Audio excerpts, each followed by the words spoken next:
Importante, pag naulit pa yung mga tumatarantado sa akin, i-re-report ko na sa inyo pag bibiro sa saktan nila ko. Pingtatawanan nila ako, niloko si Raul Balutang ako. Saka bawa, saka dito sa may Quezon Street, naawit rin nila ako eh. Kaya nga po, Nakaginugulo ko ng mga taong yan. Sa dito sa kabila. Kaya nga po pupunta tayo sa barangay. Ang problema dito, ang ayaw ko dito sa Rhino, hindi masyadong ano dito eh. Hindi masyadong kita. Pag ako inawi ko dito, wala testigo. Marami po dito yung CCTV. Kaya nga po doon. Pero pag ginulo ko sa may boulevard, mas para makakita doon sa dito sa Quezon Street, dito sa barangay. Sa barangay pa rin. Nagba-bladder ka po. Kasi bago mawala tayo ng reference. Dapat may reference palagi. Meron tayong record sa barangay na gano'n yung nangyari. Sige po, gano'n na lang po ha. So, inaaway nila ako eh. Kaya nga po, di sa barangay po tayo magpunta para may blatter. Pag ginugulo nila sa gabi, mas marami nang away sa akin kasi inaaway nila kasi iglesia ako eh. Niloloko rin nila ako. Natin maano yung pati kung sa religion kasi. Oo, dinadami sa pati political. Yung, kasi Marcos kasi binoto ko eh. Sa Duterte. Yung dati, ang problema kasi nag-aaway na kasi political magulo. Sige po, di ganun na lang. Pero gusto ko rin si Duterte. Pero si Marcos, mabait si Marcos eh. Kaya siya samantala nilang ganyan. Sakaling ano, magpapa-blatter kayo, magre-reklamo ano, para may advice kayo. Alam ko na ako saan nakatira. Inaway nila ako eh, yung mga tao dun.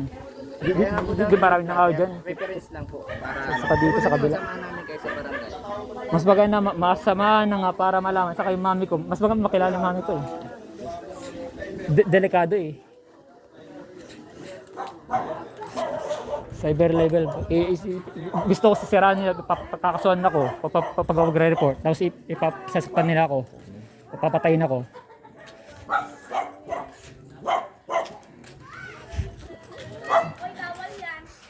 Basta ipapatulpo ko kayo.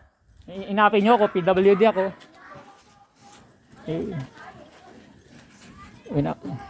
Kaya sa mga dilawan eh. Saka sa dito, concern ko rin dito sa kabila.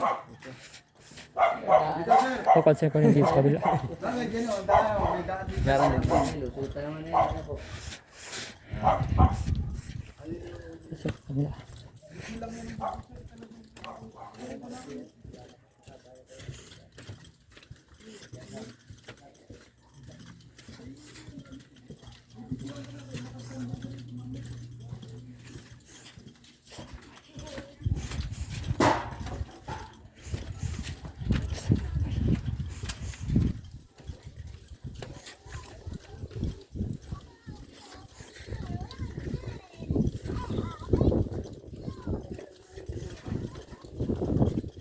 Dito rin, concern ko rin dito sa may ano.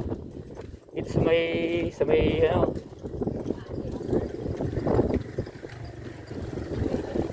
Sa may boulevard, dyan sir, concern ko rin sa gabi, sa madaling araw. Sorry. Ano dito. Wala masyadong dito. Ito. Inaaway nila.